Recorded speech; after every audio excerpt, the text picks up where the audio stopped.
ಅಂದ್ರೆ ಯಾವ ಬಜಾರ್ ಇದು ದೊಡ್ಡಮ್ಮ ತಾಯಿ ಮತ್ತು ಬಂದಂತಮ್ಮ ತಾಯಿ ಗ್ರಾಮ ದೇವತೆ ಆಗಿರುವುದರಿಂದ ನಾವು ಸಾರ್ವಜನಿಕರಿಗೆ ಅಕ್ಕಪಕ್ಕದ ಗ್ರಾಮಸ್ಥರಿಗೆ ಅವರ ನೆರವು ತಗೊಂಡು ನಾವು ಒಂದಲ್ಲ ಎರಡಲ್ಲ 10 ಮೀಟಿಂಗ್ಗಳು ಮಾಡ್ಕೊಂಡು ಈ ಕಾರ್ಯಕ್ರಮವನ್ನ ನಾವು ಆಯೋಜನೆ ಮಾಡಿದ್ದೀವಿ. ಎಷ್ಟು ವರ್ಷದಿಂದ ಬರ್ತಾ ಸರ್ ಮಾಡ್ತಾ ಇದ್ದೀವಿ? ಇದು ನಮ್ಮ ತಾತ ನಮ್ಮ ತಂದೆಯರು ಸುಮಾರು ಒಂದು 150-200 ವರ್ಷಗಳ ಕಾಲ ಇತಿಹಾಸ ಇದೆ ಇದಕ್ಕೆ. ಬಂದಂತಮ್ಮ ಮತ್ತೆ ದೊಡ್ಡಮ್ಮ ತಾಯಿ ಇದು ಬಂದಂತಮ್ಮ ಅನ್ನೋದು ಇಡೀ ರಾಜ್ಯಕ್ಕೆ ಗೊತ್ತಿದೆ. ಅದಕ್ಕೆ ಉದಾಹರಣೆ ಮೈಸೂರಿನಲ್ಲಿ ಒಂದು ಚೌಟ್ರಿ ಕೂಡ ಕಟ್ಟಿದ್ದಾರೆ ಒಂದು ತಾಯಿ ಹೆಸರಲ್ಲಿ. ಅದೇ ಅರ್ಚಕರು ಆದಂತ ಮಲ್ಲಣ್ಣವರು ದೇಶ ವಿದೇಶಗಳಲ್ಲಿ ಹೋಗಿದ್ ಬಂದಿದ್ರು. ನಮ್ಗೆ ಒಂದ್ ಸ್ವಲ್ಪ ಯಾರೋ ಬೇರೆಯವರು ನಮ್ಮ ದೇವಸ್ಥಾನ ಕಟ್ಕೊಟ್ಟಿರೋ ಮಂಜು ಅಂತ ಹೇಳಿ ಮಂಜೇಶ್ಗೌಡ ಅಂತ ಹೇಳಿ ನಾಮಂಗಲದವರು ಹೊನ್ನಾವರದವರು ಅವರು ಇಂಥವ್ರು ಮಲ್ಲಣ್ಣ ಅಂತ ಇದ್ದಾರೆ. ಬನ್ನಂತಮ್ಮ ಚೌಟ್ರಿನ ಮತ್ತೆ ದೇವಸ್ಥಾನ ಅಭಿವೃದ್ಧಿ ಮಾಡಕ್ಕೆ ಅವರೇ ಪ್ರಧಾನ ಅರ್ಚಕರಾಗಿ ಕೆಲಸ ಮಾಡ್ಕೊಟ್ಟಿದ್ದಾರೆ. ಅಂಥವ್ರನ್ನ ಕರೆದಿ ಈ ದೇವಸ್ಥಾನಕ್ಕೂ ಮಾಡಿದ್ರೆ ಒಳ್ಳೇದು ಅಂತ ಅವ್ರು ನಮ್ಮ ಮುಂದೆ ಹೇಳಿದ್ರು. ಅದೇ ರೀತಿ ನಾವು ಒಂದಲ್ಲ ಎರಡಲ್ಲ 10 ಮೀಟಿಂಗ್ ಮಾಡಿ ಆಮೇಲೆ ಅವ್ರ ಸಲಹೆ ತಗೊಂಡು ಸುಮಾರು 50ರಿಂದ 60 ಲಕ್ಷ ವೆಚ್ಚದಲ್ಲಿ ದೇವಸ್ಥಾನವನ್ನು ನಿರ್ಮಾಣ ಮಾಡಿದ್ದೀವಿ ನಾವು. ಹಾಗೇನೆ ಯಾರಾದ್ರೂ VIP ಬರ್ತಾರ, ಜನಪ್ರತಿನಿಧಿ ಆಗಿರ್ಬೋದು, ಬೇರೆ ಸ್ವಾಮೀಜಿ ಆಗಿರ್ಬೋದು, ಅಥವಾ ಊರಿನ ಬೇರೆ ಬೇರೆ ಗ್ರಾಮಾಂತರ ಈಗ ಶಾಸಕರಿಗೆ ಹೇಳಿದ್ದೀವಿ, ಅವರು ಯಾವುದೋ ಒಂದು ಸಮಯದಲ್ಲಿ ಬಂದು ಹೋಗ್ತಿದೆ ಅಂತ ಹೇಳಿದ್ದಾರೆ. ಹಾಗೆ ಮಾಜಿ ಅಧ್ಯಕ್ಷರುಗಳು, ಗ್ರಾಮ ಪಂಚಾಯತಿ ಅಧ್ಯಕ್ಷರುಗಳು, ಮಾಜಿ ನಮ್ಮ ಪಂಚಾಯತಿ ಜಿಲ್ಲಾ ಪಂಚಾಯತಿಯ ಅಧ್ಯಕ್ಷರುಗಳಿಗೆಲ್ಲ ಹೇಳಿದ್ದೀವಿ. ಅವರು ಖಂಡಿತ ಬರ್ತೀವಿ ಅಂತ ಹೇಳಿದ್ದಾರೆ.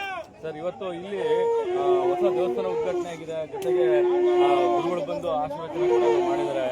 ಜೊತೆಗೆ ಇಲ್ಲಿ ಏನೇನು ಹೊಳೆನಲ್ಲಿ ಏನೇನು ಮಾಡ್ತಾ ಇದ್ದಾರೆ? ಈಗ ಹೊಳೆನಲ್ಲಿ ನಾವು ಸಾಮಾನ್ಯವಾಗಿ ಕರಗನ ರೆಡಿ ಮಾಡ್ತೀವಿ.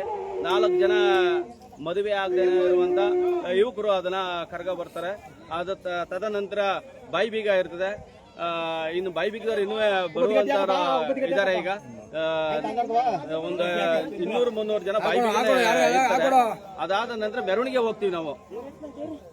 ಮೆರವಣಿಗೆ ಹೋದ ನಂತರ ಫಸ್ಟ್ ಊರಿನ ಹೆಬ್ಬಾಗಿಲಲ್ಲಿ ಆರತಿ ಸಮೇತ ಒಂದು ಬಲಿ ಕೊಡಬೇಕು.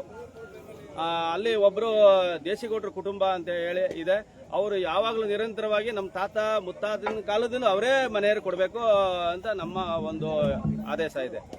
ಫಸ್ಟ್ ಒಂದು ಮರಿ ಬಲಿ ಕೊಡುವಂಥದ್ದು ಊರ ಬಾಗಿಲಿಗೆ, ಹೆಬ್ಬಾಗಿಲಿಗೆ ಅಂತ ಸಂಕಷ್ಟಗಳು ಬರಬಾರದು ಅನ್ನೋದು. ಯಾವುದೇ ರೀತಿ ರೋಗ ರುಜಿನಗಳಾಗಲಿ, ದನ ಕರುಗಳಿಗೆ ಆಗಲಿ, ನಮ್ಮ ಗದ್ದೆ ಫಸಲುಗಳಿಗೆ ಆಗಲಿ, ನರ ಮಾಂಸ ಮನುಷ್ಯರಿಗೆ ಆಗಲಿ ಯಾವುದೇ ರೀತಿ ಬರಬಾರದು.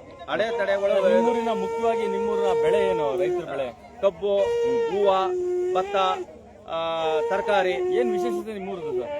ನಮ್ಮೂರಿನಲ್ಲಿ ವಿಶೇಷ ಸಾಮಾನ್ಯವಾಗಿ ಹೂವು ಅಂತ ಕನಕಾಂಬರನ ಇಡೀ ರಾಜ್ಯಕ್ಕೆ ಪರಿಚಯ ಮಾಡಿಕೊಟ್ಟಂತವರ ಶಿವಣ್ಣ ಅಂತೇಳಿ ಅವರು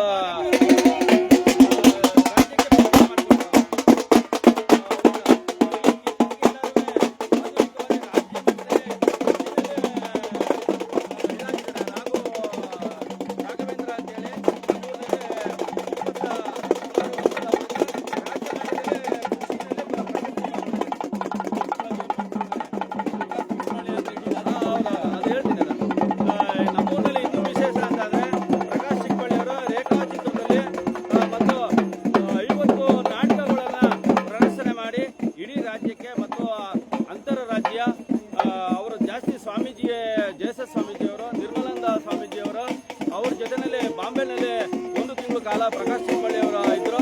ಈಗ ಮೊನ್ನೆ 25ನೇ ವರ್ಷದ ಮೈಸೂರಲ್ಲಿ ಸಂಭ್ರಮ ಆಚರಣೆ ಮಾಡಿದಂಥ ಸಮಯದಲ್ಲಿ ನಮ್ಮೂರಿಂದ ಒಂದು ಬಸ್ ಮಾಡಿಕೊಟ್ಟಿದ್ರು. ನಾವೆಲ್ಲರೂ ಸುಮಾರು ಒಂದು 200-300 ಜನ ಅವ್ರಿಗೆ ಹೋಗಿ ಅಭಿನಂದನೆಗಳನ್ನ ಸಲ್ಲಿಸ್ತೀವಿ. ಪ್ರಕಾಶ್ ಚಿಕ್ಕಬಳ್ಳಿ ಅಂತ ಅಂದರೆ ಅವರ ಅಂತಾರಾಷ್ಟ್ರೀಯ ಮಟ್ಟದಲ್ಲಿ ಹೆಸರನ್ನ ಗಳಿಸಿದ್ದಾರೆ. ವೀಕ್ಷಕ ನಮಸ್ಕಾರ. ತಾವೇನು ನೋಡ್ತಾ ಇದ್ದೀರಾ ನೋಡಿ, ಇದು ಪುಟ್ಟ ಗ್ರಾಮ. ಆ ಪುಟ್ಟ ಗ್ರಾಮದಲ್ಲಿ ಇವತ್ತು ನಡೀತಾ ಇರುವಂಥದ್ದು ಚಿಕ್ಕಬಳ್ಳಿಯ. ಈ ಚಿಕ್ಕಬಳ್ಳಿ ಗ್ರಾಮದಲ್ಲಿ ಪ್ರತಿ ಈ ಒಂದು ವರ್ಷವೂ ಕೂಡ ಬೇಸಿಗೆ ಟೈಮಲ್ಲಿ 16 ವರ್ಷಗಳ ನೆನೆಗುದಿಗೆ ಬಿದ್ದಂತಹ ಕಾರ್ಯಕ್ರಮ ಇದು. ನಾವು ನೋಡ್ತಾ ಇದ್ದೀರಾ.